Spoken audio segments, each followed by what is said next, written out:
বলিউডের জনপ্রিয় অভিনেতা হৃতিক রোশনের কাহো না প্যার হ্যায় সিনেমার মাধ্যমে অভিষেক হয়। ২০০০ সালে এ সিনেমাটি মুক্তি পায়। নায়ক হিসাবে এক তরুণ অভিনেতাকে পায় বলি ইন্ডাস্ট্রি। রাতারাতি তারকা হয়ে ওঠেন হৃতিক রোশন। জানা গেছে সেই সময় নাকি বলিউডের কিং শাহরুখ খানের গদি টলমল হওয়ার আশঙ্কা দেখা দিয়েছিল।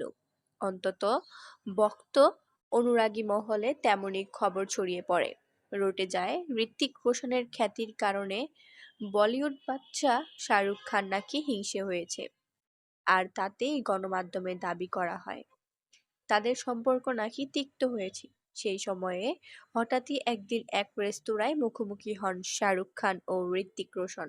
তারপর যা ঘটেছিল, জনপ্রিয় রেস্তোরাঁর মালিক এডি সিং সেই দিনের মুখোমুখি ঘটনার বিষয়ে কথা বলেন। সম্প্রতি এক সাক্ষাৎকারে তিনি বলেন, চলতি শতকের গোড়ার দিকে যখন চারদিকে শাহরুখ হৃতিকের সম্পর্ক নিয়ে জোর আলোচনা চলছে, ঠিক তখনই একদিন তার রেস্তোরাঁয় দুজনের আগমন ঘটে। এডি সিং বলেন, প্রথম সিনেমার পরেই হৃতিক রোশন খ্যাতির শীর্ষে ওঠেন।